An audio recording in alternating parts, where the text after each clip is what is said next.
retirement spending isn't what most people think it is. Most people believe it's the same number, but it's not really. If you plan for if it's going to be the same number, it's going to lead to regret or bad outcomes.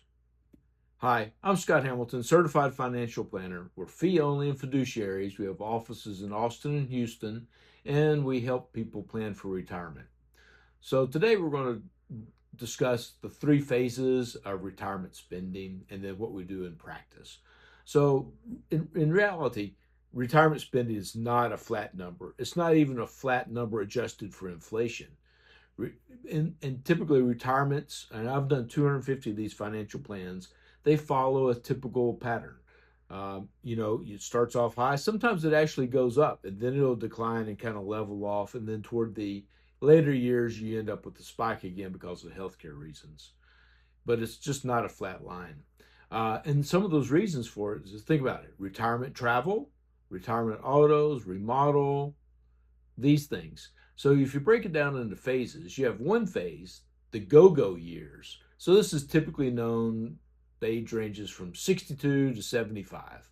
This is when a lot of times you'll see a lot more travel, a lot more energy. Let's get the remodel done. Let's get our travel in.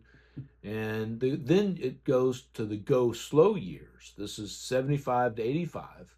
And there's a lot of research that shows that typically, naturally, spending declines about discretionary spending about 1% a year.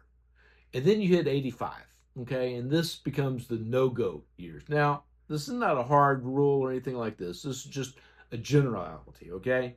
So I'm sure there's many, many exceptions, but in general, go, go slow, no-go.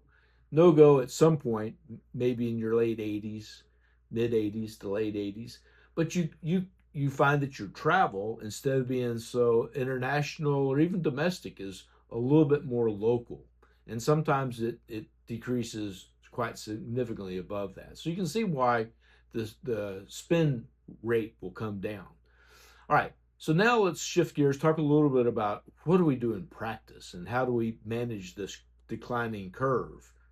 Well, first thing we do is we acknowledge that we're going to front load the go-go years. You see a lot of people that they'll plan, well, we know we're going to have hip and knee replacements, so let's plan to do that before the go slow years. So let's do Alaska, Croatia, these other trips during the go-go years, do the hips, the knees, and then as you enter the go slow years, maybe that's when you can do the hip, the knees, and then do river cruises after that. A lot less strenuous, a little bit easier on the body. And so a lot of times when we build the model, we'll have literally different numbers. We'll have a travel go year, a travel go slow years, the amounts, and then the no-go years. We don't eliminate it. We're just reducing the numbers between those three variables.